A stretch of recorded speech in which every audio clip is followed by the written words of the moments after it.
बात आज की चैनल के कार्यक्रम आर पार में मैं सुरेंद्र चतुर्वेदी आपका स्वागत करता हूँ।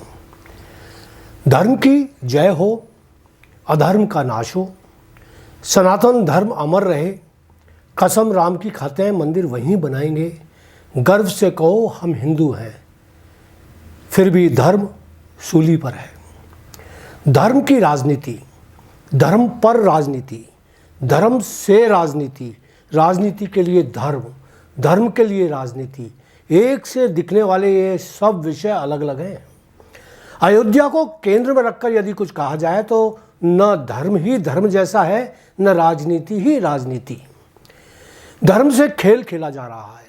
मैदान में धर्म फुटबॉल की तरह फेंक दिया गया है, जिसे हर टीम के खिलाड़ी अपने अपने हिसाब से शॉट लगा रहे हैं।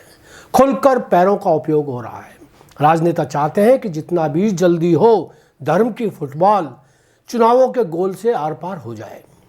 मज़ेदार बात इस खेल की यह है कि इस खेल में खिलाड़ी ही नहीं, दर्शक भी शामिल हैं।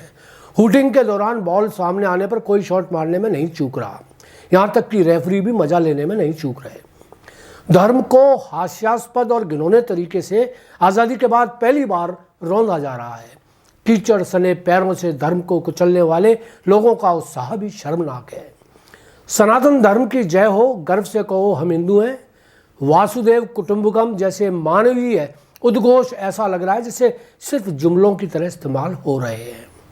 अयोध्या को रोशनी से नहलाया जा रहा है, मगर भगवान राम डरे हुए हैं। अयोध्या में उनको बुलाने के लिए जितने आमंत्रण भेजे जा रहे हैं, उनसे डरावनी आवाज़ें आ रही हैं।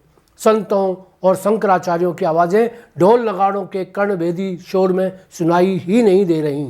आखिर ये दृश्य किस धर्म को विजयी बनाने का आशीर्वाद दे रहे हैं? मित्रों, मैं हमेशा गर्व से कहता रहा हूँ कि मैं हिंदू हूँ। मैंने चारों वेदों के अर्चना मंत्रों का कविता में अनुवाद किया है। सामवेद, अथर्ववेद, ऋग्वेद, यजुर्वेद, इनमें से सारे सनातनी पूजा मंत्रों को चुनकर, जिनकी संख्या 1800 हुई, मैंने काव्यानुवाद किया। कभी नहीं सूखता सागर के नाम से पुस्तक प्रकाशित हुई। वेदों के ज्ञाता और तत्कालीन राष्ट्रपति पंडित शंकर दयाल शर्मा ने राष्ट्रपति भवन में मेरी इस पुस्तक का विमोचन किया। दुनिया भर में पुस्तक पर चर्चा हुई, मगर आज मुझे धर्म की सनातनी व्याख्याएं सुनकर लग रहा है कि धर्म तो राजनीति का वह उपकरण हो गया है जो रबर का बना होता है। मित्रों, हम हिंदू हैं।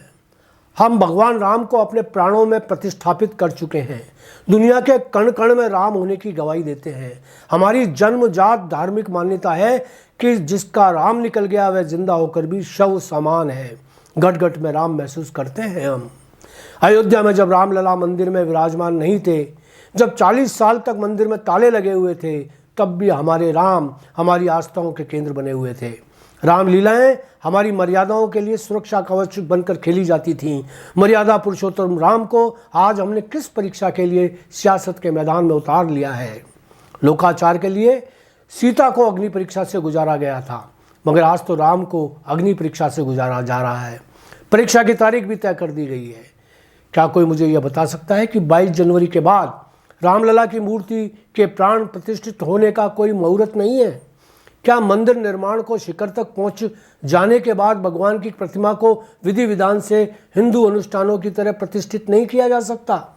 कोई बताए कि क्या मर्यादाओं को बनाए रखने का जिम्मा सिर्फ भगवान राम का ही था? क्या आज के राजनेताओं को उनकी मर्यादाओं से कोई लेना देना नहीं? यदि प्राण प्रतिष्ठा कुछ समय बाद हो जाए तो क्या सनातन धर्म धूमिल हो जाएगा? आखिर हम इतनी जल्दबाजी में क्यों हैं? ऋषि मुनियों के बनाए धार्मिक आचरणों को हम नज़रअंदाज करने में इतनी जल्दबाजी क्यों दिखा रहे हैं? मित्रों, राम मंदिर बन रहा है, हम बना रहे हैं। हिंदुओं की आस्था इसे बना रही है। हमने ईंटें भेजी थी, हमने मंदिर की परिकल्पना की थी, और तो और हमने उस विवादास्पद ढांचे को गिराया भी था। अब यदि 22 जनवरी को मंदिर में प्राण प्रतिष्ठा समारोह नहीं भी हो पाता तो क्या हम भाजपा को वोट नहीं देंगे?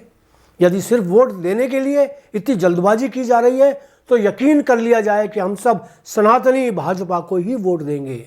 भाजपा ही केंद्र की सत्ता में काबिज होगी, मोदी जी ही प्रधानमंत्री होंगे। मेरा तो मत है कि जल्दबाजी न की जाए और सभी शंकराचार्यों की राय का सम्मान बरकरार रखा जाए। मैं तो सिर्फ कह सकता हूँ, बाकी तो राम की राजनीति करने वाले ही जाने। धन्यवाद, आज इतना ही।